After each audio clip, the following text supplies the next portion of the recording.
ইমেইলে যাব এবং তারপর একটা ব্রেক নিব আমরা, তারপর একটা অডিও ক্লিপ শুনবো। এই ঘটনাটা আপনারা অনেকেই রাতের বেলায় যারা একা থাকেন বা ঘুমানোর সময় অনেকেই হয়তো অনেকের স্লিপ প্যারালাইসিস হয় এবং অনেকে সেটাকে স্লিপ প্যারালাইসিস মনে করেন। অনেকে হয়তো ঘুম থেকে জেগে উঠে যদি হঠাৎ করে একটা ছায়া দেখেন ঘরের মধ্যে, চমকে যেতে পারে না। অনেকে ভাবতে পারেন যে না, এটা ভুল দেখছি, কিন্তু এই ঘটনাটা প্রতিনিয়ত মানুষের সাথে ঘটেই যাচ্ছে এবং রেগুলার আমরা এরকম ঘটনা পাই। যেমন এখন যে ঘটনাটি আছে সেটিও এরকমই কাছাকাছি একটা ঘটনা। এবং যিনি লিখছেন তিনি বলছেন যে নাম প্রকাশে তিনি অনিচ্ছুক। তিনি লিখছেন যে আমি একজন প্রণামধন্য একটি বিশ্ববিদ্যালয়ের ছাত্রী। আমার বাসায় আমার নিজের সাথে ঘটে যাওয়া একটা ঘটনা আজ আমি শেয়ার করছি। দেরি না করে শুরু করছি। আমাদের বাসাটা ঢাকার দক্ষিণ সিটি কর্পোরেশনের অন্তর্গত। প্রথমে বাসার বর্ণনা দিচ্ছি। আমাদের বাসাটা দোতলা। পুরো বাসাটায় আমরা পুরো ফ্যামিলি থাকি। নিচ তলায় আমার বোন ও হাজবেন্ড থাকে, তার উপরের তলায় আমি, আমার মা এবং বাবা থাকি। ঘটনার সূত্রপাত 2004 সালে। তখন আমাদের পুরো পরিবার আমাদের দোতলা বাসায় থাকতাম। আমাদের বাসার পাশে একটা সরকারি জায়গাও ছিল। তখন খালি একটা জায়গা ছিল, তখন ওখানে অনেক গাছগাছালি দিয়ে ভরা ছিল। এই সরকারি জায়গাটা আমাদের বাড়ির উত্তর দিকে। তো আমাদের বাসার উত্তর দিকে রুমটা ছিল, সেই রুমে আমার বড় বোন থাকতো, তখনও বিয়ে করেনি। ও যখন রাতে ঘুমোতে যেত তখন প্রতি রাতেই ওকে বোবাই ধরতো। এই যে বোবাই ধরার কথাটা আমি বলছিলাম। এবং আমার বড় বোন তখন আমার আম্মাকে ব্যাপারটা খুলে বলে এবং আম্মা বলেন যে ওগুলো কিছু না, ওটা এড়িয়ে যেতে হবে। ওই বছরেই আমার বড় বোনের বিয়ে হয়ে যায়। তো রুমটা খালি পড়ে থাকে। আমার বড় বোনের শ্বশুর বাড়ি চলে যাওয়ার পর ওর রুমে আর কেউ থাকে না। প্রায় 5 বছর পর 2009 সাল, তখন আমি ক্লাস 9-এ। আমার বড় বোনের রুমের পাশেই আমার রুম। আমি রাত 8টার দিকে পড়তে বসি এবং শুনতে পাই কে যেন পাশের রুমে, সেই রুমে আমার বোনের খাটের ওপরে লাফাচ্ছে, জোরে জোরে শোঁ শোঁ করে নিঃশ্বাস নিচ্ছে। আমি কে বলে চিৎকার দিতেই কোনো সারা শব্দ নেই। আমি অতটা গুরুত্ব দিই না। এরপর আবার পরদিন একইভাবে খাটের শব্দ এবং সেই ঘন শ্বাস। এবার ফ্লোরেও ঘষাঘষির শব্দ। আর কে যেন ঠিক আমার মতো করে আমার নাম ধরে ওই ঘরটা থেকে ডাকে। আমি পাশের রুমের মাকে ডাকি, মা ডেকেছো? মা বলে কই না তো। এভাবে প্রতি রাতে ঠিক 8টা থেকে 12টা পর্যন্ত চলতো। এবার আমি প্রতি রাতে একটা করে খারাপ স্বপ্ন দেখি। অবিশ্বাস্য ব্যাপার, পরদিন সেই স্বপ্নগুলো হুবহু মিলে যেত। এভাবে 2 বছর কেটে গেল। আমি একটা জিনিস খেয়াল করলাম যে আমি এই 2 বছর খারাপ স্বপ্ন যা দেখেছি তা সবই ঘটেছে। মাকে খুলে বললাম, মা তখন বুঝলো না। একবার আমি আমার মা ওই রুমে থাকার সিদ্ধান্ত নেই। ওই দিন রাত 2:30-এ আমার মা চিৎকার করে ওঠে। আমি ঘুম থেকে উঠে বলি, মা কি হয়েছে? মা বলল, কে যেন একটা ছায়া আমার গলা টিপে ধরেছে। আমি সব বুঝতে পারলাম। পরদিনই মা ওই রুমে আয়াতুল কুরসি টানিয়ে দেন। এরপর সেই ছায়া এবার অন্য রুমে এসেও বিরক্ত করা শুরু করলো। এবার আমার বোন দেখতে পেল কালো ছায়াটাকে। যা দেখলো তা শুনে আমি ভয়ে কেঁপে উঠি। আমার বোন বলল, এক সন্ধ্যায় আমি শুয়ে আছি এবং সেই কালো ছায়াটা আমার মাথার কাছে দাঁড়িয়ে আমার মুখ বরাবর তাকিয়েছিল। আমার বড় বোন তাড়াতাড়ি করে ঘরের লাইট জ্বালাতেই উধাও। তার কিছুদিন পর আমি নিজের অজান্তে সেই রুমে এসে দুপুরবেলা শুয়ে থাকি। হঠাৎ একটা কালো ছায়া যেন আমার পুরো শরীরটাকে ঘিরে ফেলে আর আমাকে শক্ত করে জাপটে ধরে। আমি নড়তে পারছিলাম না। চিৎকার করলেও গলা দিয়ে কোনো সাউন্ড বের হচ্ছিল না। হঠাৎ ওই কালো ছায়াটি আমার পেছনে এসে অনেক জোরে জোরে হাসতে শুরু করলো আর কি যেন একটা ভাষায় আমার কানে কানে ফিসফিস করতে লাগলো। একটা সময় সে বলে উঠলো সে আমাকে চায়। আমি আল্লাহর নাম নিতেই সেটা উধাও হয়ে যায়। আমি তখন কেমন গায়ে শক্তি পাচ্ছিলাম না, মনে হচ্ছিল সারা গা কেউ আমাকে আঘাত করেছে। আমি দৌড় দিয়ে মার রুমে গিয়ে সব ঘটনা বলি মাকে। মা সাথে সাথে ওই রুম সূরা পড়ে বন্ধ করে তালা লাগিয়ে দেয়। কিন্তু আজও ওই রুমের খাটে আওয়াজ হয় যেন কেউ থাকে ওইখানে। আজও আমি বিপদ আসলেই সেই স্বপ্নটা দেখতে পাই, কিন্তু আমার কিছুই করার থাকে না। একজন বিশেষজ্ঞকে জিজ্ঞেস করলে তিনি বলেন ওই জিনিসটা নাকি আমাদের বাড়িতে থাকার চেষ্টা করছে, তাই আমাদের ভীতি দেখিয়ে আমাদের এই বাসায় এসে থাকতে চায়। কিন্তু কিছু করার নেই, কারণ এটা আমাদের অনেক কষ্ট করে তোলা বাড়ি। আমরা কেউই এই বাড়ি ছেড়ে চলে যেতে চাই না। এটুকুই ভালো লাগলে। তো আমি সেই ঘটনাটি একটু আপনাদের জন্য পড়ে শোনাবো।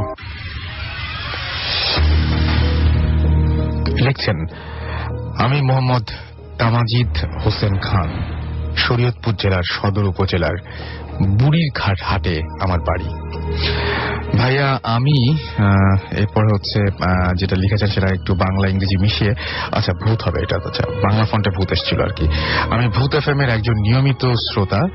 আজ আমি আমার জীবনে একটি সত্য ঘটনা বলবো। ঘটনাটি আমরা একসাথে অনেকে প্রত্যক্ষ করেছি। ঘটনার মূল অংশ সংক্ষেপে লিখলাম। আমি ঢাকা থেকে বেশ দূরে থাকি, তাই ঢাকায় স্টুডিওতে এসে ঘটনা বলা বেশ কষ্টসাধ্য। ঘটনাটি পড়ে শোনালে খুশি হব। ঘটনা এই, 2008 সালে আমি এসএসসি পরীক্ষা দেই। পরীক্ষার কিছুদিন পরে আমার এলাকার তাবলিগ জামাতের মুরব্বীদের সাথে এক চিল্লা বা 40 দিনের জন্য তাবলিগে যাই। আগেই বলে রাখি, আমাদের জামাত যে ছিল ছাত্রদের, 19 জন সাথীর মধ্যে 14 জনই ছিল ছাত্র অর্থাৎ পরীক্ষার্থী। আমাদের জামাতের স্থান নির্ধারিত হয় ফেনী জেলার পরশুরাম উপজেলায়। এটি একটি সীমান্তবর্তী এলাকা। তাবলিগ জামাতের নিয়ম হল 3 দিন করে প্রতি মসজিদে অবস্থান করা। আমরা যখন 2 নম্বর মসজিদে যাই, সেই মসজিদটি তখনও মেরামত কাজ হচ্ছিল। সেই জন্য সেই মসজিদের ইমাম সাহেব ছিল স্থানীয় এবং ও অনেক ধার্মিক এবং বেশ বয়স্ক। একদিন রাতে সে আমাদের জামাতের আমির সাহেবকে ডেকে বললেন যে এখানে জিন পরীর অনেক ঘটনা ঘটে, তাই আপনার সাথী ভাইদের সাবধানে থাকতে বলবেন। কথাটা আমরা সবাই শুনি এবং বেশ ভয় পেয়ে যাই। এবং সেই রাতেই আমাদের একটি জিনের ঘটনা বলেন, যা কিনা তার সাথে এবং এই মসজিদেই ঘটে। ফলে আমরা আরো ভয় পেয়ে যাই এবং আমরা ছাত্ররা কেউ মাগরিবের পরে একা মসজিদের বাহিরে যেতাম না। আমাদের সাথে সুজন নামে একজন ছাত্র ছিল, যে কিনা দেখতে অনেক সুন্দর ছিল এবং খুবই ভালো ছিল। তো আমরা খুব ভয়ে এই মসজিদে 3 দিন শেষ করে অন্য মসজিদে গেলাম কোনো সমস্যা ছাড়াই।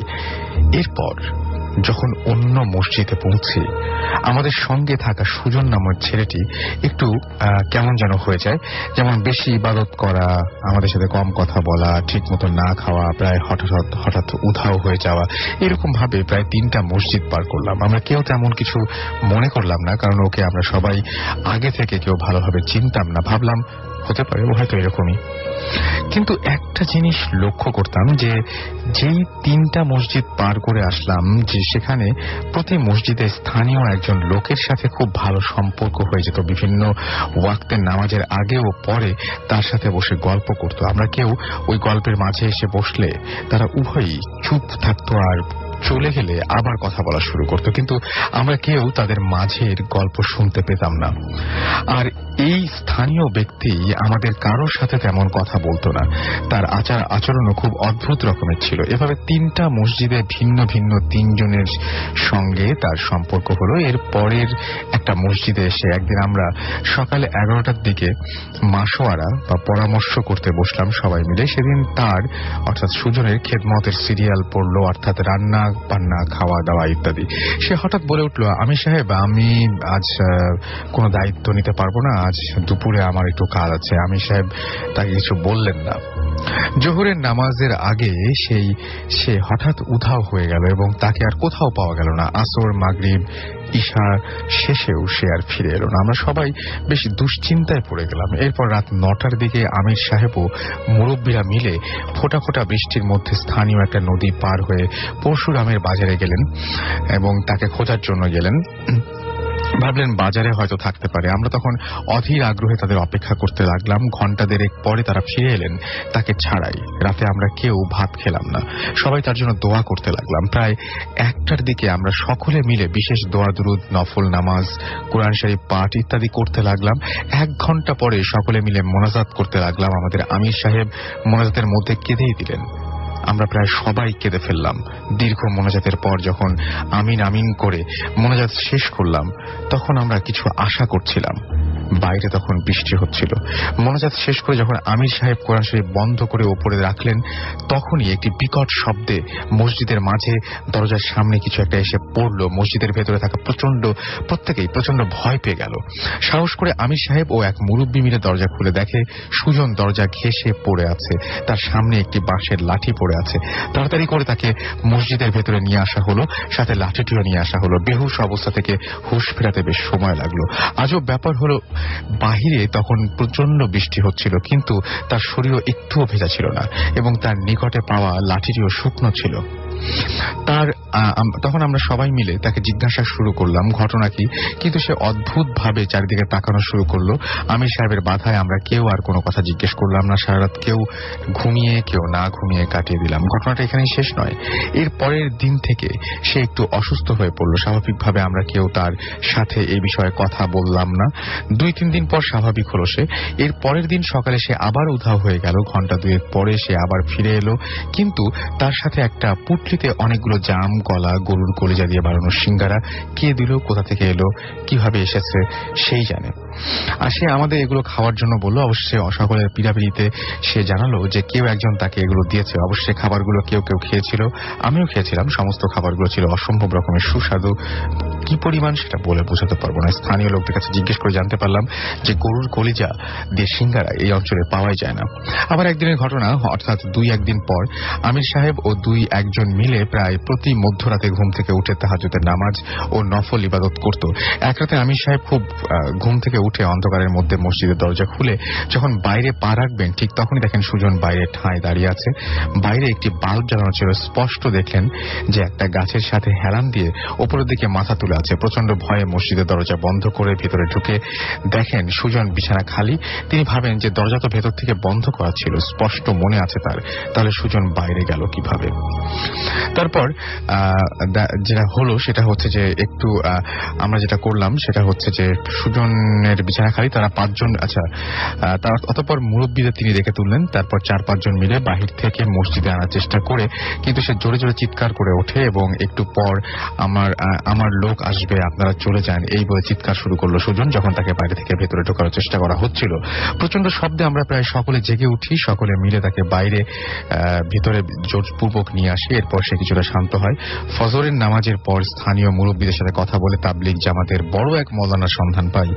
তারপরে স্থানীয় ওই মওলানার কাছ থেকে আমির সাহেব সব খুলে বলেন এবং সে সুজনকে ভালোভাবে দেখলো ও বিভিন্ন প্রশ্ন করলো। তারপরে সে জানালো ওকে একজন খারাপ জিন আছর করেছে। সে বলল যে যেদিন ও চলে গিয়েছিল সেদিন আপনারা দোয়া ও মোনাজাত করায় একটা লাঠি ওই জিনটাকে পিটিয়ে মসজিদে ফেরত দিয়েছিল। উল্লেখ্য তিনি যে প্রায় প্রতি মসজিদে ভিন্ন ভিন্ন ব্যক্তির সাথে ভালো ভালো সম্পর্ক করতেন তারা ছিল জিন পরি। তারা মানুষ জিন পরি এবং তারা মানুষ রূপে এসে কথা বলতো, কারণ ও অনেক সুন্দর থাকায় জিনরা ওকে পছন্দ করত। কেন তাকে পছন্দ করত তা জানি না, বা সুজনকে জিনের দেশে নিয়ে যাওয়ার জন্য নাকি কিছু অন্য কিছু। এরপরও তিনি একটি তাবিজ তার বাম হাতে বেঁধে দেন। এরপর থেকে কিছুটা স্বাভাবিক হয়। পুরোপুরি সুস্থ না হলেও বাকি দিনগুলো আমাদের এরকম ভয়ে ভয়ে কাটে। অনেক বড় একটা ঘটনা আমি পড়ে ফেলেছি, তারপরেও নিচে ছোট্ট করে লেখা আছে সংক্ষিপ্ত। চলে যাচ্ছি একটা ইমেইলে এখন, এবং এই ইমেইলটি পাঠিয়েছেন আমাদের একজন লিসেনার এবং তিনি লিখছেন যে ঘটনাটি 2000 সালে ঘটে যাওয়া। আমরা তখন মগবাজারে থাকতাম, কিছুটা সামনে আমাদের নিজ বাসা থাকা সত্ত্বেও আমার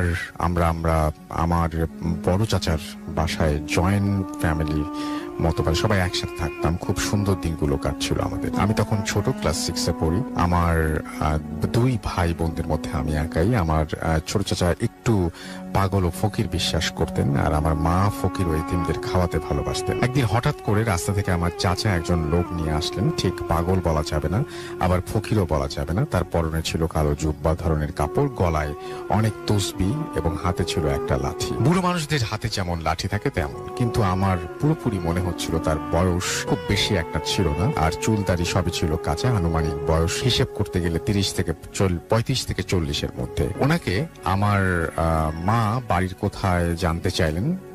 তখন উনি উত্তর দিলেন পাগলদের কোনো বাড়ি ঘর থাকে না।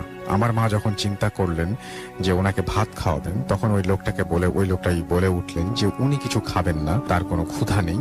আর ওই লোকটা আমার মা আর বোনের মুখের দিকে তাকিয়ে থাকেন এবং কিছুক্ষণ পরে আমার মাকে বললেন যে তুই অনেক ভালো মনের মানুষ, কিন্তু তোর সামনে অনেক বিপদ, তোর কষ্ট হবে। আমার মা ব্যাপারটা বেশি গুরুত্ব দিল না। পরে আমার বড় বোন কেউ বলল একই কথা। আমার বড় বোনের মাথায় একটু চিন্তা ঢুকে গেল, আর আমার ছোট চাচাকে বলল যে তুই খুব ভালো মনের মানুষ, পরোপকারী, তুই কিন্তু মানুষের উপকার করতে গিয়ে নিজেই বিপদে পড়বি। এত সব শোনার পরে আমরা সবাই একটু চিন্তায় পড়ে যাই। এবং আর এদিকে আমাদের বাসায় আমরা বাবার বাসায় ফেরার সময় হয়ে উঠেছে এবং আমার বাবা ফকির কবিরাজ একদমই পছন্দ করতেন না। আমার মা তাড়াহুড়া করে ওনাকে বিদায় করে দেওয়ার জন্য ব্যস্ত হয়ে উঠলেন এবং একবার বললেন ভাত খেতে, উনি বললেন খাবেন না, উল্টো আমাদের খাওয়াবেন। আমার মাকে বললেন যে হা করতে, যথারীতি আমার মা হা করলেন। তিনি হাত থেকে কিছু একটা নিয়ে মায়ের মুখে দিলেন এবং খেতে বললেন। আমার বড় বোনকেও হা করতে বললেন এবং কিছু একটা খেতে দিলেন। আমরা সবাই দেখছিলাম ওনার হাতে কিছু নেই, কিন্তু মুঠ করছেন এবং কিছু একটা খেতে দিচ্ছেন। এরপর আমি বললাম যে আমাকেও খাওয়াতে হবে, এক প্রকার জোর শুরু করলাম। হেসে বলল তুই খাবি, ঠিক আছে হা কর। আমি খাওয়ার থেকে বেশি আগ্রহী ছিলাম দেখার জন্য কোথা থেকে কি হচ্ছে, খাবার আসছে কোথা থেকে। আমি দেখছিলাম হাত মুঠ করার সময় হাতে কিছু নেই, মুঠ খুলতেই হাতের মুঠের মাঝখান থেকে ঠিক বুড়ো আঙ্গুল এবং তর্জমার আঙ্গুলের মাঝখানে হাতের পাতা থেকে লাল রঙের চেরি ফলের মতো কিছু একটা বের হচ্ছে এবং আমার মুখে দিলেন তিনি এবং বললেন যে কি ফল এটা বলতে পারবি? তখন চেরি ফলের নামটা আমার মাথায় আসলো না। এর মধ্যে সবার কাছ থেকে বিদায় নিলেন তিনি এবং ওনাকে বিদায় দেওয়ার জন্য আমরা তাড়াহুড়া করছিলাম, কারণ আমার বাবার বাসায় ফেরার সময় হয়ে উঠেছে। উনি বাসার মেইন গেট দিয়ে বের হলেন।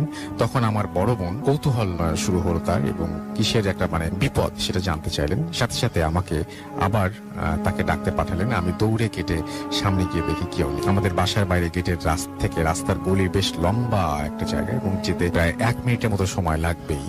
আমাদের মাঝখানে আমার খুব বেশি 10 সেকেন্ডের একটা গ্যাপ ছিল। এই অল্প সময়ে পার হওয়াটা সম্ভব না। যাই হোক, আমি ওই গলিটা পুরোটাই দৌড়ে পার হয়ে মেইন রোডে উঠে দেখি, তাকে খোঁজার জন্য ডানে বায়ে তাকিয়ে থাকি এবং পাই না। বাসায় ফিরে আসি। এরপর সময়ের ব্যবধানে ঘটতে থাকে আমাদের সাথে নানান রকমের ঘটনা। কিছুদিন পর আমার ছোট চাচা মিথ্যা খুনের মামলায় ফেঁসে যান। বড় বোনের বিয়ে হয়, আমার দুলাভাই তাকে নিয়ে যায় ইউরোপে এবং বড় বোন অনেক বড় বড় বিপদের সম্মুখীন হন সেখানে। এর কয়েক বছর পর আমাদের নিজস্ব বাড়ি সেখানে ভেঙে ফেলা হয় কোনো একটা কারণে এবং সেখানে আমাদের বাড়ি থেকে উঠে চলে আসতে হয়। এবং কিছুদিন পর আমার বাবার ফুসফুসের ক্যান্সার ধরা পড়ে এবং তিনি মারা যান। এর কিছুদিন পর আমার বড় দুলাভাইও ব্রেন টিউমারে আক্রান্ত হন এবং মারা যান। আরেকটা কথা বলতে ভুলে গেছি, এর মাঝে দীর্ঘ কয়েক বছর আমার মা অনেক অসুস্থ ছিলেন এবং সবশেষে তিনিও মারা যান। আর এসব বেদনাময় ঘটনার প্রত্যক্ষদর্শী আমরা 3 ভাই বোন। আমাদের জন্য আপনারা সবাই দোয়া করবেন, আল্লাহ যেন আমাদের ভালো রাখেন। আমাদের কাছে আরো কিছু ঘটনা আছে, পরে সময় পেলে সেটা শেয়ার করবো। ভূতফিল্মের সকল লিসনারকে তারপরে তিনি ধন্যবাদ জানিয়েছেন। ভালো থাকুন এবং আপনাদের জন্য অনেক দোয়া থাকলো। শুরু করতে চাই। আজকের ইমেইল যেগুলো পেয়েছি, সেই ইমেইল, এবারের যে ইমেইল, সেই ইমেইল যারা পাঠিয়েছেন তাদের মধ্যে খুব কম ইমেইল সিলেক্টেড হয়েছে। গত সপ্তাহে যেমন অনেকগুলো ইমেইল ছিল, আজকে তেমন নেই। তো যেটা পেয়েছি সেটাই পড়ে শোনাচ্ছি। জানি না কেমন লাগবে। যদি ভালো লাগে তাহলে আমারও খুব ভালো লাগবে। যেভাবে লিখেছেন সেভাবেই পড়ে শোনাচ্ছি। আমাদের প্রথম ঘটনার একটি ইমেল। আসসালামু আলাইকুম রাসেল ভাই, কেমন আছেন জিজ্ঞেস করলাম না, আপনি সবসময় ভালোর দলে। আজকে যে ঘটনাটা বলবো সেটা আমাদের সাথে ঘটে। আমি তখন ক্লাস 8-এ পড়ি। 2002 ফেব্রুয়ারি মাসে আমরা একটা নতুন বাসায় উঠি। বাড়িটা 4 তলা ছিল। 4 তলা থেকে সোজা একটা লোহার সিঁড়ি ছিল ছাদে ওঠার জন্য। 4 তলায় মোট ফ্ল্যাট ছিল 3টা। আমরা 4 তলার একটা ফ্ল্যাটে উঠলাম। আমার ওঠার কিছুদিন আগে বাড়িওয়ালার মা মারা যান। ঘটনাটা শুরু হয় এর 3-4 মাস পর থেকে। অনেক রাতে মাঝে মধ্যেই ছাদ থেকে লাফানোর আওয়াজ আসতো। বেশিরভাগই হতো রাত 1টার পর। আস্তে আস্তে সমস্যাটা বাড়তে লাগলো। লাফানোর আওয়াজের সাথে প্রায় কান্নার আওয়াজ অথবা বিৎখুটে হাসির আওয়াজ পাওয়া যেত। প্রথম দিকে শুধু আমরা 4 তলায় যারা থাকতাম তারাই আওয়াজটা পেতাম। এরপর আস্তে আস্তে ব্যাপারটা সবাই টের পেল। একদিন আমার ফুফাতো ভাই রাতে ছাদে যায় ফোনে কথা বলার জন্য। পানির ট্যাঙ্কের পাশে দাঁড়িয়ে এসে কথা বলছিল। হঠাৎ তার পেছন থেকে কেউ ধমক দিয়ে বলে যে এত রাতে ছাদে কি? সে চমকে পেছনে তাকিয়ে দেখে কেউ নেই। তখন সে ভয় পেয়ে নেমে আসে এবং পরদিন থেকে আমাদের সবাইকে ছাদে যেতে নিষেধ করে। এর কিছুদিন পর একদিন রাতে আমি পড়ছিলাম, পড়ার চাপ খুব বেশি ছিল, তাই পড়তে পড়তে প্রায় 2টা বেজে যায়। হঠাৎ শুরু হয় ছাদে লাফানো, কান্না, হাসি আর গরু পানি খেলে যেমন আওয়াজ হয় তেমন শব্দ। আমি ভয় পেয়ে যাই। আম্মু আমার সাথে জেগেছিল। আম্মু তাড়াতাড়ি লাইট নিভিয়ে আমাকে নিয়ে মশারির মধ্যে ঢুকে যায়। হঠাৎ মনে হলো আমার পড়ার টেবিল থেকে কেউ চেয়ারটা টেনে আমার মাথার কাছে নিয়ে আসলো। এমন বিদঘুটে আওয়াজ হলো যে আম্মু আর আমি ভয়ে একজন আর একজনকে জড়িয়ে ধরে কাঁদছিলাম। উঠে যে লাইট জ্বালাবো সেই সাহস পাচ্ছিলাম না। অনেক কষ্টে যখন লাইটটা জ্বালালাম তখন দেখলাম চেয়ার আগের জায়গাতেই আছে। এরপর একদিন পাশের ফ্ল্যাটের দুইটা ভাইয়া প্ল্যান করলো যে ছাদে কি আছে দেখবে। প্ল্যান অনুযায়ী রাত জেগে অপেক্ষা করতে থাকলাম। রাত 2টার দিকে শুরু হয় লাফানোর আওয়াজ। তখন দুজন আস্তে আস্তে ছাদে উঠলো। সিঁড়ির মাথা পর্যন্ত উঠেই তারা চিৎকার করে নেমে আসে। তারা যে জিনিসটা দেখলো তা হলো একটা বুড়ি সাদা কাপড় পরা অবস্থায় পুরো ছাদে লাফাচ্ছে। আর তার চেহারাটা ভয়ঙ্কর। সবচেয়ে ইন্টারেস্টিং ব্যাপার ছিল রাতে যতই পানি তোলা হতো ট্যাঙ্কে পানি থাকতো না। এমন অনেক দিন হওয়ার পর বাড়িওয়ালা এক হুজুর নিয়ে আসেন। সে বিভিন্ন দোয়া পড়ে মিলাদ দিয়ে যায় ছাদে, আর কোরবানির গরুর রক্ত ছিটিয়ে দেয় পুরো ছাদে, আর গরুর মাথার খুলিতে কি যেন তাবিজ লাগিয়ে টাঙিয়ে দেয়। এরপর থেকে আর ওই সমস্যাটা হয়নি। তবে তার কদিন পরেই বাড়িটা উত্তর দিকে সামান্য হেলে যায়। এখনো মাঝে মাঝে সেই ঘটনা মনে হলে গায়ে কাটা দিয়ে ওঠে। যদি ভালো লাগে পড়ে শোনাবেন। আমি হাসান, বাড়ি মাদারীপুর, এবং এই ঘটনাটি তিনি পাঠিয়েছেন, এটি আমি পড়ে শোনালাম। আশা করছি আপনাদের ভালো লেগেছে। এখন যেটা করব সেটা হচ্ছে আমি একটা ইমেইল পড়তে চাই, যে ইমেইলটি আমাদের একজন অতিথি আমাদের একজন লিসনার আমাকে পাঠিয়েছেন, এবং সেই ইমেলটা আশা করছি আপনাদের ভালো লাগবে। ইমেলটা ইংলিশে লেখা। আমি যতটা সম্ভব ভালোভাবে পড়ার চেষ্টা করছি। It's very difficult to read out, but I will try my best. দেখা যাক কি হয়। আসসালামু আলাইকুম রাসেল ভাইয়া, আমি ঐশী সিদ্দিকা অর্নি, ঢাকার যাত্রাবাড়ি থেকে। আশা করছি ভালো আছেন, কারণ আপনি সবসময় ভালোর দলে। আবারও সরি বলে নিচ্ছি ইমেলটা ইংলিশ ভাবে লিখে পাঠানোর জন্য। আমি ভূত এফএমে আরো একটি ইমেল পাঠিয়েছিলাম। আমার ইমেলটি সিলেক্টেডও হয়েছিল। আমার ইমেলটি পড়ে শোনানোর জন্য থ্যাঙ্কস। বেশি কথা না বলে সরাসরি ঘটনায় চলে যাচ্ছি। আমার ঘটনাগুলো যদি ভালো লাগে তাহলে অবশ্যই পড়ে শোনাবেন। And yes, I can't come to studio because of some problems. Okay, let's get started. এই ঘটনাটি আমাদের যে বাড়িটিতে ঘটেছে সেই বাড়িটি 6 তলা, আর 6 তলায় ছাদের সাথে দুপাশে দুটো ফ্ল্যাট আছে।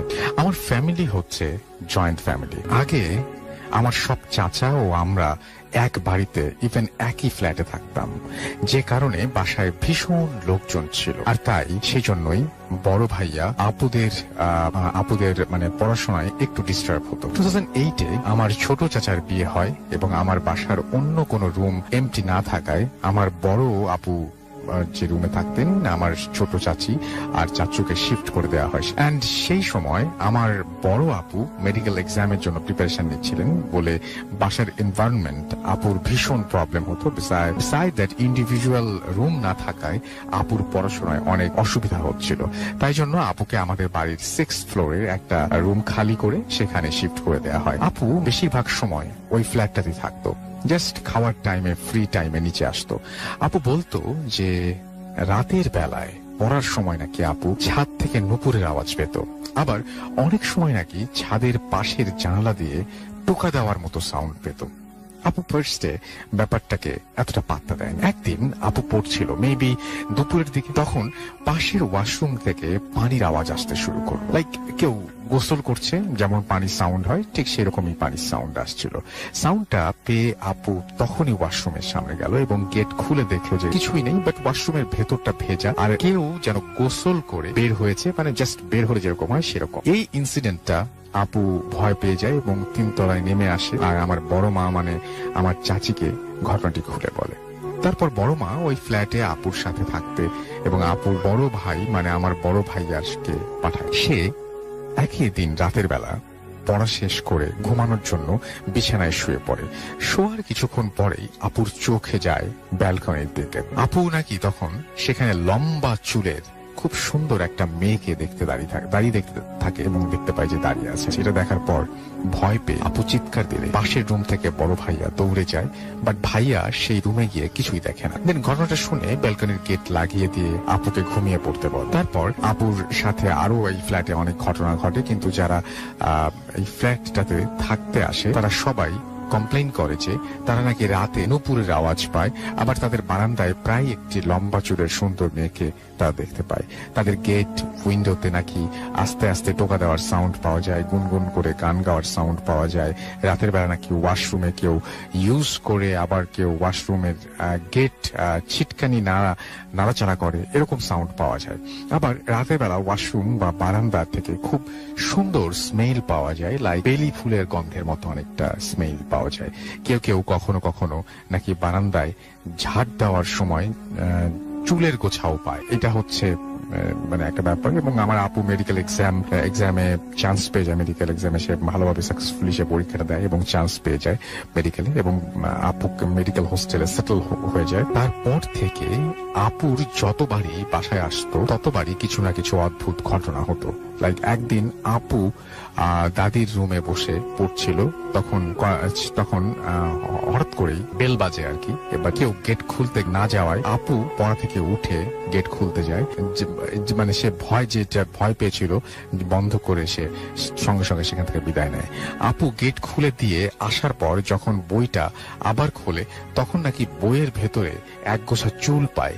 কেউ মজা করেছে ভেবে আপু রেগে গিয়ে সবাইকে সেই চুলের গোছা দেখায় এবং সেই চুলটা মানে বলে যে না, কেউ এই কাজটি করে, এই চুল তাদের মধ্যে কারোরই না।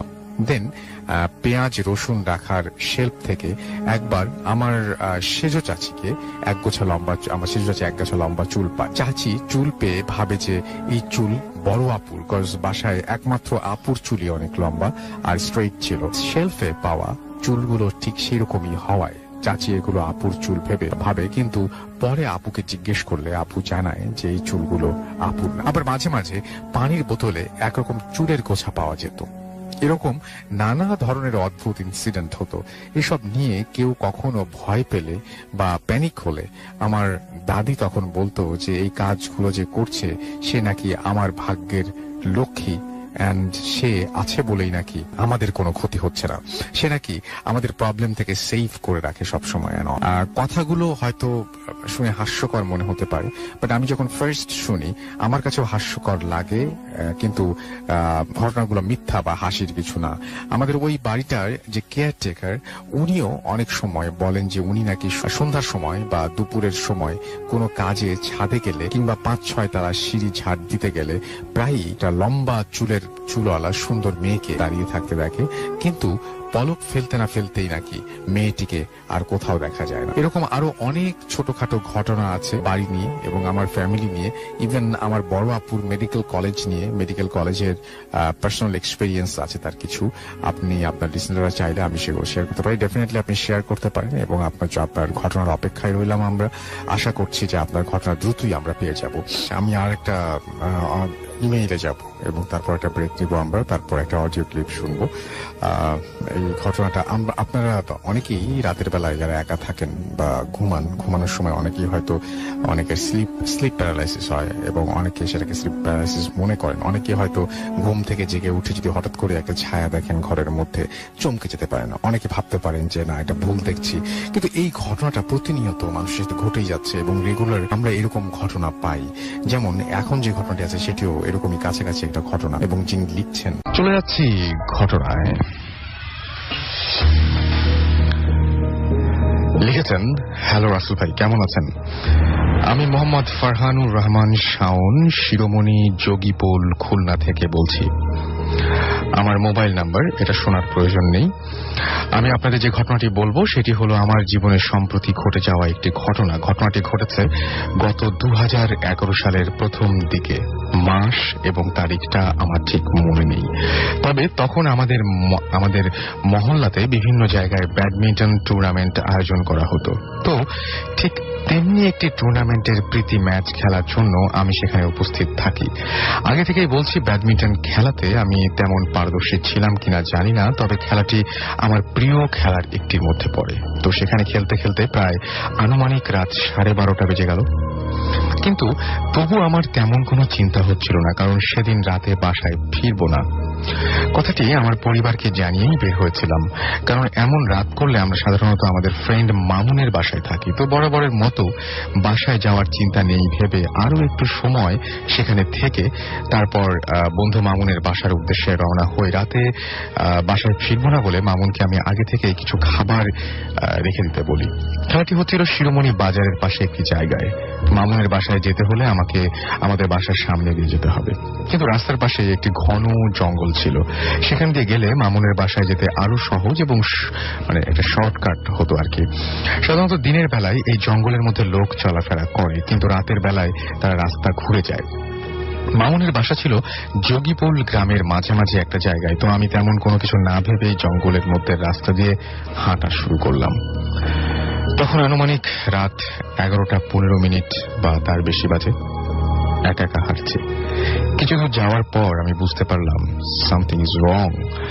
আমার মনে হলো কেউ হয়তো আমাকে অনুসরণ করছে, তবে আমি এটি হ্যালুসিনেশন ভেবে আবারও চলা শুরু করলাম। কিন্তু কিছু দূর যেতেই আমি দেখলাম স্বাভাবিকের তুলনায় আকারে অনেক বড় একটি সাদা বেড়াল আমার পাশ দিয়ে চলে যাচ্ছে। তো আমি তখনও কিছু বুঝলাম না। কিছু দূর যাওয়ার পর দেখি বিড়ালটা আমার পায়ের নিচে, অর্থাৎ পায়ের সাথে জড়াজড়ি করছে। তখন আমি আরো জোরে হাঁটা শুরু করি। সামান্য দূরে যাওয়ার পর একটা গোরস্থান বাদে সেখানে এসে আমি আর বিড়ালটাকে দেখতে পাই না। কবরস্থান পার হওয়ার পরে একটি বাড়ি, যার সামনে বিশাল জায়গা নিয়ে একটি বাগান, আর বাগানের ঠিক অপর পাশে আমার বন্ধু মামুনের বাসা। তো বাগানের পাশ দিয়ে যেতে যেতে হঠাৎ ওই বাড়িটির গেটের দিকে আমার চোখ আটকে গেল। সেখানে আমি যা দেখলাম সেটার ভাষায় প্রকাশ করা যায় না। দেখলাম বাগানের মাঝখানে দুটো নারকেল গাছ, আর সেই নারকেল গাছের একটি দোলনা দুলছে, যার ওপর উল্টো দিকে মুখ করে একজন মহিলা বসে দোল খাচ্ছে। মহিলাটির পরনে একদম সাদা একটি পোশাক। একটি মানুষ স্বাভাবিকভাবে নিচে পা ঝুলিয়ে দিয়ে যেভাবে দোল খায় ঠিক সেভাবেই বসে দোল খাচ্ছে, কিন্তু তার নিচে কোনো পা দেখা যাচ্ছে না, অর্থাৎ পা উঠিয়ে বসলে যেমন দেখায় ঠিক তেমনই দেখাচ্ছিল। আর মহিলাটির আকার আনুমানিক মনে হচ্ছিল যদি সে উঠে দাঁড়ায় প্রায় 6 ফুটের কাছাকাছি হবে। আর শরীর রং ফ্যাকাশে, রক্ত না দেখা থাকলে যেমন হয়, মানে রক্ত না থাকলে যেমন হয় তেমন। পেছনে ঘন কালো চুল কোমর পর্যন্ত নেমে এসেছে, ঠিক সেভাবেই বসে দোলনাতে দোল খাচ্ছিল। মনে হচ্ছিল সে হাওয়ায় ভর দিয়েই দোল খাচ্ছে। ব্যাপারটা আমি প্রথমে দেখে ভাবলাম যে ওই বাড়ির কেউ হয়তোবা বসে দোল খাচ্ছে, কিন্তু এত রাতে কে আবার দোল খাচ্ছে? তো সময়টা তখন শীতের, সেটা ভেবেই আমি ডাকতে উদ্যত হই তাকে। ঠিক তখনই পেছনে ঘুরে তাকাই। আমি তার চোখ দুটো ছাড়া আর কিছুই দেখতে পেয়ে, সে পেছনে ঘুরে তাকায় আর কি। আমি তার চোখ দুটো ছাড়া আর কিছুই দেখতে পারলাম না। দেখলাম তার চোখ দুটো স্বাভাবিকের চেয়ে অনেক বড় বড়, আর চোখ দুটো কেমন যেন জ্বলছে। সেটি দেখে আমি সঙ্গে সঙ্গে সেখান থেকে খুব জোরে হেঁটে আমার বন্ধু মামুনের বাসায় চলে আসি, আর তাকে সবকিছু খুলে বলি। কিন্তু সে বিষয়টি পাত্তা না দিয়ে বলে ওইটা চোখের ভুল। তারপর যখন সকালে ঘুম ভাঙে আমি সেখানে গিয়ে কোনো দোলনা বা ওই রকম কিছুই দেখতে পাইনি। তখন মামুন আমাকে বলে, আমি জানতাম ওইখানে কোনো দোলনা নেই, কিন্তু তোকে ওই রাত্রে বললে তুই ভয় পেতে পারিস, তাই তোকে বলিনি। আজও আমি এর ব্যাখ্যা খুঁজে পাইনি, এবং এরপর থেকেই আমার জীবনে অনেক ধরনের ছোটখাটো ঘটনা ঘটে যাচ্ছে, যা আমি আপনাদের পরে জানাবো। আমার খুব ইচ্ছা ছিল একদিন স্টুডিওতে এসে হাজির হওয়ার, কিন্তু সময়ের অভাবে হচ্ছে না। আমি বর্তমানে কোথায় কি করেন সেটা লিখেছেন। তো এই ছিল ঘটনা, এবং পৃথিবীতে এরকম অদ্ভুত ঘটনা ঘটে। যে চোখের ব্যাপারটা বললেন, যে এই ধরনের যদি একটা জিন হয় বা এরকম কিছু হয়, আমি শুনেছি বিশ্বস্ত একজনের কাছ থেকে যে চোখ খুব অদ্ভুত ধরনের হয়, সেই চোখের দিকে তাকানো যায় না। চোখটা অনেকটা মনে হয় যে কোটর থেকে বেরিয়ে এসছে, এরকম ধরনের চোখ। সেই চোখের দিকে মানুষের পক্ষে তাকানো খুব কষ্টকর হয়ে যায়। তো যাই হোক, আপনাদের নিশ্চয়ই এরকম অনেক ঘটনা রয়েছে যে ঘটনা পাচ্ছি। আসসালামু আলাইকুম রাসেল ভাই, আশা করি ভালো আছেন। আমিও ভালো আছি। আমার নাম রিভেঞ্জ, আমি থাকি শেরপুর জেলার নকলা উপজেলায়। আমি কলেজ স্টুডেন্ট। আমার ভূত এফএমের আমি একজন নিয়মিত শ্রোতা। অনেকদিন থেকে ভাবছিলাম একটা ঘটনা আপনাদের সাথে শেয়ার করব, কিন্তু সময় হয়ে উঠছিল না। আজ সময় করে লিখেই ফেললাম। আমি যে ঘটনাটি শেয়ার করব সেটি ঘটে আমার এক বন্ধুর সাথে। আমার বন্ধুর কাছ থেকে অনুমতি নিয়ে ওর হয়ে শ্রোতাদের উদ্দেশ্যে আমি ঘটনাটি শেয়ার করছি। আমার অনেক দিনের ইচ্ছা ছিল শ্মশানে যাওয়ার, মূলত জানা ও দেখার উদ্দেশ্য। কিভাবে যাব, কার সাথে যাব, এই বিষয়ে কার সাথে শেয়ার করব বুঝতে পারছিলাম না, কারণ এই বিষয়টা কেউ স্বাভাবিকভাবে নেবেন। আর তাছাড়া আশেপাশে কোথাও শ্মশান আছে কিনা তাও আমার জানা ছিল না। হঠাৎই একদিন এক বন্ধুকে আমার ইচ্ছার কথা জানালাম। সে বলল আমাদের এলাকা থেকে 4-5 কিলোমিটার দূরে খালের ধারে অনেক পুরনো একটা শ্মশান আছে। আমি বললাম তাহলে আমাকে একদিন নিয়ে চলো। সে বলল ঠিক আছে, কাল আমরা সকালে রওনা হই। আমি বললাম ঠিক আছে। যথারীতি পরের দিন সকালে খুব ভোরে পায়ে হেঁটে রওনা হলাম। সময়টা ছিল শীতকাল। হাঁটতে হাঁটতে ঘন্টাখানেক পর সেখানে পৌঁছালাম। চারিদিকে ঘন কুয়াশায় ঢাকা বিস্তীর্ণ ফসলের জমি, আশেপাশে কোনো বাড়িঘর নেই। পরিবেশটা অনেক নীরব ও নিস্তব্ধ। শীতকাল হওয়ায় খালের পানি থেকে ধোয়ার মতো বাষ্প বের হচ্ছিল। আমরা শ্মশানের ভেতর প্রবেশ করলাম। তারপর শবদেহ দাহ করার স্থানে গেলাম। দেখলাম খানিকটা জায়গা পাকা করা। পাকা স্থানের উপরে দুপাশে 3টি করে লোহার 6টি দণ্ড। আমার বন্ধু বলল এই জায়গাতেই শবদেহ দাহ করা হয়। জায়গাটি যেদিকে মাথা, সেখানে বসে হাত বুলালাম। ওই সময় আমার মনে খানিকটা ভয় কাজ করছিল। হঠাৎ খানিকটা দূরে দেখলাম কিছু আধ পোড়া লাকড়ি থেকে ধোঁয়া উঠছে, এবং কাছে গিয়ে দেখলাম সত্যি ধোঁয়া উঠছে। আর বন্ধুরা বলল হয়তো গত রাত্রে কোনো শবদেহ দাহ করা হয়েছে। তারপর আমরা আরো কিছুক্ষণ রইলাম। এরপর শ্মশান ত্যাগ করার সময় হঠাৎ আমি হোঁচট খেয়ে পড়ে গেলাম। আমার বন্ধু দুষ্টমি করে বলল কি রে, কোনো কিছু পিছু নিল নাকি? তারপর আমি নিজেকে সামাল দিয়ে খেয়াল করলাম যে সেটা একটা গাছের শেকড়। অতঃপর সেখান থেকে আমরা দ্রুত প্রস্থান করলাম। সারাটি দিন ভালোই কাটলো, কিন্তু সন্ধ্যা থেকে একটু একটু ভয় ভয় লাগছিল। আমি আমার বন্ধুকে ফোন দিয়ে বললাম আমার খুব ভয় করছে। ও বলল ভয়ের কিছু নেই, ওয়েট কর, আমি আসছি। রাতে ও আমাদের বাসায় এলো। যথারীতি আমাদের খাবারের পর্ব শেষ করে আমরা শুয়ে পড়লাম, কিন্তু আমরা কিছুতেই আমার ঘুম আসছিল না। এদিকে আমার বন্ধু গভীর ঘুমে মগ্ন। আমি জেগেই আছি এপাশ ওপাশ করতে করতে। রাত্রি 3টার সময় একটু তন্দ্রা আসলো। খানিক বাদে অনুভব করলাম কেউ আমার পিঠে ধাক্কা দিচ্ছে। ভাবলাম আমার বন্ধু হয়তো ডাকছে। আমি জিজ্ঞেস করলাম কি রে, ধাক্কাছিস কেন? ঘাড় ঘুরিয়ে দেখলাম সে তখনও ঘুমে। আমি চমকে উঠলাম। মনে মনে ভাবলাম ও তো ঘুমাচ্ছে, তাহলে আমায় ধাক্কা দিল কে? তখন শরীরে একটা শক অনুভব করলাম। সারা গা শিউরে উঠল। একটা শীতল স্রোত শরীরের শিরায় শিরায় বয়ে গেল। পরক্ষণে দেখলাম বিছানার পাশে লাল শাড়ি পরিহিত মাথাবিহীন কেউ একজন দাঁড়িয়ে আছে, যার জিহ্বা গলা থেকে বিশ্রীভাবে বেরিয়ে আসছে। এই দেখে আমি ভয়ে বিকট চিৎকার দিয়ে জ্ঞান হারালাম। এভাবে কতক্ষণ কেটেছে আমি জানি না। জ্ঞান ফেরার পর দেখি আমাকে ঘিরে অনেকেই দাঁড়িয়ে আছে। আমি ভয়ে আম্মুকে চাপড়ে ধরে আবার জ্ঞান হারালাম। দ্বিতীয়বার যখন জ্ঞান ফিরে পাই তখন সেই লাল শাড়ি পরিহিত মাথাবিহীন মহিলাকে দেখে আমি আম্মুকে বললাম দেখো ওইখানে দাঁড়িয়ে আছে। উপস্থিত কেউ কিছুই দেখতে পেল না। সবাই জানতে চাইল কি হয়েছে। আমি সবাইকে রাত্রের ঘটনাটি খুলে বললাম। বিকেল বেলা বাবা আমাকে এক কবিরাজের কাছে নিয়ে গেলেন। আমি ওনাকে সমস্ত ঘটনা বললাম। তিনি বললেন আমি শ্মশানে কালির প্রকোপে পড়েছি। আমি যখন শ্মশানে গিয়েছিলাম তখন ওনার ছায়ায় পা পড়েছিল বা এরকম কিছু একটা হয়েছিল, যার কারণে সে রাগান্বিত। তিনি আমাকে কিছুক্ষণ ঝাড়ফুঁক করলেন, পড়া পানি খাওয়ালেন ও সারা গায়ে পানি ছিটিয়ে দিলেন। এরপর একটি তাবিজ আমার বাম হাতে বেঁধে দিলেন। বললেন তাবিজটি যেন না হারায়। আগামী অমাবস্যায় কিছু নিয়ম পালন করা হবে এবং একটি শক্তিশালী তাবিজ দেবেন যা তৈরি করতে কয়েকদিন সময় লাগবে। আর এই কয়েকটা দিন আমি যেন খুব সাবধানে থাকি। বললেন এ কদিন আমি যেন কোনোভাবেই জবা ফুল বা গাছের আশেপাশে না যাই এবং নিদান হয়ে যেন বাসায় ফিরে আসি। বাসায় ফিরে আব্বু আমাকে বকাঝকা করলেন। শ্মশানে যাওয়ার ঘটনাটি আম্মুকে খুলে বললেন। আম্মুও বেশ বকলো। 5-6 দিন স্বাভাবিকভাবেই কাটলো, তেমন কিছুই হলো না। আমিও অনেকটাই স্বাভাবিক হয়ে গেলাম। তারপর একদিন আমার এক বন্ধুর বাড়িতে গেলাম। তাদের উঠোনে ছিল জবা ফুলের গাছ। কবিরাজের সেই নিষেধ আমি বেমালুম ভুলে গিয়ে গাছ থেকে ফুল ছিঁড়ে বাচ্চাদের সাথে খেলায় মেতে উঠলাম। সেখান থেকে ফিরতে ফিরতে সন্ধ্যা হয়ে গেল। বাসায় আসার পর আম্মু খেয়াল করলেন আমার হাতে সুতো আছে কিন্তু তাবিজ নেই। আমি বললাম ওদের বাড়িতে বাচ্চাদের সাথে খেলাধুলা করেছি, হয়তো হারিয়ে গেছে, খেয়াল করিনি। আম্মু তৎক্ষণাৎ আমাকে কবিরাজের কাছে নিয়ে গেলেন।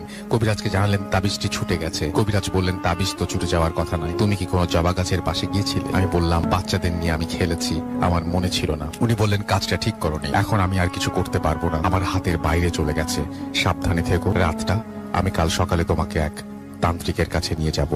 তারপর বাড়ি ফিরে আসি। বাসায় আমি ও আম্মু দুজনেই ভয় পাচ্ছিলাম। আব্বুও ছিলেন না, আমার রান্না করছিলেন। আমি তার পাশে বসে আছি আম্মুর পাশে। উঠোনে আর সামনে একটা পুকুর রয়েছে যা পাকের ঘর থেকে দেখা যায়। হঠাৎই পুকুরের ওপারে চোখ পড়তেই দেখি একটা মাথা, কোনো দেহ নেই। মাথাটি আমার দিকে আসছে এবং মুখটা পুকুরের দিকে, এবং তা দেখে আমি চিৎকার দিয়ে আম্মুকে জাপটে ধরি। ভয় পেয়ে আমি দুজনেই চিৎকার শুরু করি এবং চিৎকার শুনে আশেপাশের লোক চলে আসে। এক পর্যায়ে আমি জ্ঞান হারাই। জ্ঞান ফিরে দেখি আমি বিছানায় এবং চারপাশে অনেক মানুষ। হঠাৎ সবার মাঝ থেকে আমার পা ধরে এক হ্যাচকা টানে খাট থেকে একজন দরজার কাছে নিয়ে আসে। সবাই দৌড়ে আমাকে জাপটে ধরে। তারপর আমাকে বিছানায় শুইয়ে অনেকে দোয়া কালাম পাঠ করতে থাকে। কিছুক্ষণ পর পরিবেশ স্বাভাবিক হলে সকালের অপেক্ষা না করে ওই কবিরাজের সাথে করে আমরা যাই এবং আমরা আরেকজন কবিরাজের কাছে যাই এবং তিনি আমাদেরকে সারিয়ে তোলেন। অতঃপর তিনি উপায় বলে দিলেন। নতুন মাটির পেয়ালায় দুধ, কলা এবং মাটির পাত্রটি জোড়া সাদা কবুতর বলি দিয়ে তারপর রক্তসহ কবুতরগুলো নতুন লাল কাপড় কিছু জিনিস তিনি শিখিয়ে দেন এবং তারপরে তিনি বললেন যে প্রতি অমাবস্যায় ঘর যেন আলোকিত করে রাখা হয় এবং তারপরে ধীরে ধীরে আমি সেখান থেকে মুক্তি পাই। এবং এই ছিল ঘটনা। যদি সিলেক্টেড হয় তাহলে পড়ে শোনাতে অনুরোধ করেছেন। Thank you very much. আমি পড়ে শোনালাম এবং আশা করছি আপনার ভালো লেগেছে। অনেকেই আমাদের সঙ্গে এখন ফেসবুকে আছেন। থ্যাংক ইউ ভেরি মাচ যারা এতক্ষণ পর্যন্ত আমাদের সঙ্গে ছিলেন। কিন্তু ঘটনাটি খুবই অদ্ভুত। তেমনই একটি ঘটনায় শুরুতে যাচ্ছি। আসসালামু আলাইকুম রাসেল ভাইয়া, আমি জানি আপনি ভালোর দলে, তাই আর জিজ্ঞেস করলাম না যে কেমন আছেন। আমি চাই ঘটনাটি আপনি পড়ে শোনান। আমি জোনাক নাজ মিথিলা খিলক্ষেত থেকে বলছি। ঘটনাটি কিছুদিন আগে। আমি একটা দাওয়াত পাই একটি কমিউনিটি সেন্টারে। কমিউনিটি সেন্টারটি আমাদের বাসা থেকে অনেক দূরে, বাসের পথ। আপনি জানেন এই বছর কিছুদিন সারাদিন গরম আর সন্ধ্যা হতে না হতেই বৃষ্টি। ঘটনাটি তখনকার, যেদিন আমার দাওয়াত ছিল। আমি কিছুটা স্বাধীন চেতা, তাই আর কোনো কাজ থাকলে কেউ না গেলে আমি একাই সেখানে অ্যাটেন্ড করি। বৃষ্টির দিন ছিল সেদিনও। এমনি করে বৃষ্টি নামে সন্ধ্যায়। আমার দাওয়াতে যেতে সন্ধ্যা হয়ে যায়। আমি জায়গাটার নাম উল্লেখ করছি না, কিন্তু এই জায়গাটি ঢাকাতেই। তুমুল বৃষ্টি শুরু হলো আমি গাড়ি থেকে নামতেই। আমি ভীষণ সমস্যায় পড়ে যাই। না বাসায় যেতে পারছি, না যেতে পারছি দাওয়াতে। ভীষণ অস্থির হয়ে উঠেছিলাম। এমন ভাবে বৃষ্টি নামছিল যে কোথাও না দাঁড়ালে ভিজে যাব। আমাদের পাশেই ছিল একটা চার্চ। আমি চার্চের গেটে আশ্রয় নিই। অনেকক্ষণ দাঁড়িয়ে থাকার পর বৃষ্টি কমলো না, বরং বৃষ্টির ধারা আরো বাড়ছিল। হঠাৎ চার্চের ভেতর থেকে একটি কুচকুচে কালো লোক বেরিয়ে এলো। আমি ভীষণ গম্ভীর এবং কর্কশ গলায় বলল, আপনি ভেতরে আসুন। বৃষ্টির বেগতিকতায় বৃষ্টির আঁচগুলো মারাত্মক ভাবে ছাটগুলো আমার গায়ে এসে লাগছিল। তবু একা দাঁড়িয়ে থাকাতে ভেতরে যেতে ইচ্ছে করছিল না। উনি আবারও অনুরোধ করলেন যেন আমি ভিজে না যাই। তাই আর বেশি কিছু না ভেবে আমি ভেতরে চলে যাই। ভেতরে গিয়ে দেখি একটি কক্ষ, আকারে ছোট কিন্তু বসবার মতন কটি চেয়ার। আমি সেখানে বসলাম আর বৃষ্টি কমার অপেক্ষা করছিলাম। লোকটি আমাকে সেখানে রেখেই চলে গেলে। আমি বসে আছি তো বসেই আছি, বৃষ্টি কমার কোনো সম্ভাবনা দেখছি না। রুমটি কেমন একটু গুমট ধরনের, অদ্ভুত গন্ধ, সাথে একটি কফিন। একটু ভয় করছিল যেহেতু ঘরে লোক ছিল না। আমি কফিনটা আস্তে করে খুললাম, কেউ নেই সেখানে। মনে একটু স্বস্তি পেলাম। হঠাৎ জানালার বাইরে দেখলাম বিজলির আলোতে স্পষ্ট দেখা যাচ্ছে একটি অবয়ব সোজা হয়ে দাঁড়িয়ে আছে। আমি বিষয়টি দেখে চমকে উঠেছিলাম, কিন্তু বিষয়টিকে অতটা পাত্তা দেয়নি। যদিও এটা মেনে নেওয়া সম্ভব না যে প্রচন্ড বৃষ্টিতে এভাবে সোজা হয়ে অন্ধকারে কেউ দাঁড়িয়ে থাকে, ভিজবে। যাই হোক, আমি মোবাইলের দিকে তাকিয়ে নেট ব্রাউজ করতে লাগলাম। হঠাৎ কেউ একজন এসে দরজায় কড়া নাড়ল। আমি সাথে সাথে জানালার দিকে তাকাই, কেউ নেই সেখানে। তাহলে যে দাঁড়িয়েছিল সেই কি আসলো? দরজা খুলতেই দেখি সেই কুচকুচে লোকটি। আমাকে বললেন, আপনার কোনো ভয় নেই, যতক্ষণ বৃষ্টি না কমে আপনি এখানে থাকতে পারেন। বলেই লোকটি চলে গেল। আমার ঘুম ঘুম পাচ্ছিল। এত ঘুম কোনোদিনও আমার আসেনি। বিষয়টা বুঝতে পারছিলাম না। ব্যাগ থেকে ওয়াটার বটলটা বের করে একটু পানি দিলাম চোখে মুখে। হঠাৎ দেখি কফিন থেকে ধোঁয়া বেরোতে শুরু করলো। আমি চিৎকার দিয়ে উঠলাম, জোরে জোরে ধাক্কা দিলাম দরজা। কেউ সাড়া দিল না। হয়তো বৃষ্টির কারণে শুনতে পারছে না, কিন্তু আমার তো এখানে থাকাটাই মুশকিল হয়ে যাচ্ছে। কেউ আছেন বললাম আমি, আর কফিনটা খুলে গেল। ভেতর থেকে একটা অবয়ব, যাকে একটু আগে জানালার বাইরে দেখলাম, সেইটাই আমার সামনে এসে দাঁড়িয়েছে। আমি জ্ঞান হারালাম। যখন জ্ঞান ফিরল, আমি তখন ওই রুমের মেঝেতে। কুচকুচে লোকটি বলল, আপনার কি হয়েছিল? আমি সব ঘটনা তাকে বললাম। সে তখন বললেন, কি বলছেন?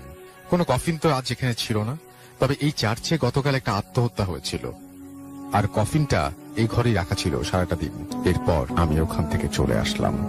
আর ভাবলাম আমার ওখানে যাওয়া মোটেও উচিত হয়নি। আমি বাসায় চলে এলাম, কিন্তু ঘটনাটি এখানেই শেষ হলো না। আমি প্রতিদিন রাতে ওই অবয়বটাকে দেখতে লাগলাম। সে খুবই ভয়ঙ্কর ভাবে আমাকে ডাকতো। সে আমার কাছে কি একটা চাইতো আর ডাকতো। আমি ভয়ে শুকিয়ে যাচ্ছিলাম। এদিকে আমার খাওয়া দাওয়া অরুচি শুরু হয়ে যায়। ছেড়েই দিয়েছিলাম বলতে গেলে। আমার বাসার লোক বিষয়টি বেগতিক দেখে আমাকে একজন হুজুরের কাছে নিয়ে গেলেন। তখন হুজুরটি বললেন, আমার সাথে একটি আত্মার ছায়া পড়েছে। সে যেই কারণে মারা গেছে তার সাথে কোনো মেয়ের ছলনা জড়িত ছিল। এজন্যই যখন তার আত্মা সদ্য দেহ ত্যাগ করেছে তখন খানিক সময়ের জন্য আমি ওই ঘরটিতে বসি, যে কারণে আত্মাটি একটা প্রতিহিংসা পরায়ণ হয়ে ওঠে আর চাইছে যে কেউ তার সাথে অন্য কোনো জগতে যাক। এরপর দীর্ঘ 27 দিন আমার সামনে পবিত্র সূরা পাঠ করা হয় আর অন্যান্য নিয়মগুলো পালন করা হয়। এরপর ধীরে ধীরে আমি সুস্থ হয়ে উঠি আর স্বপ্ন দেখাও বন্ধ হয়ে যায়। ঘটনাটি সম্পূর্ণ সত্যি। ভালো লাগলে পড়ে শোনাবেন। আল্লাহ হাফেজ। এরপরে তিনি তার ফোন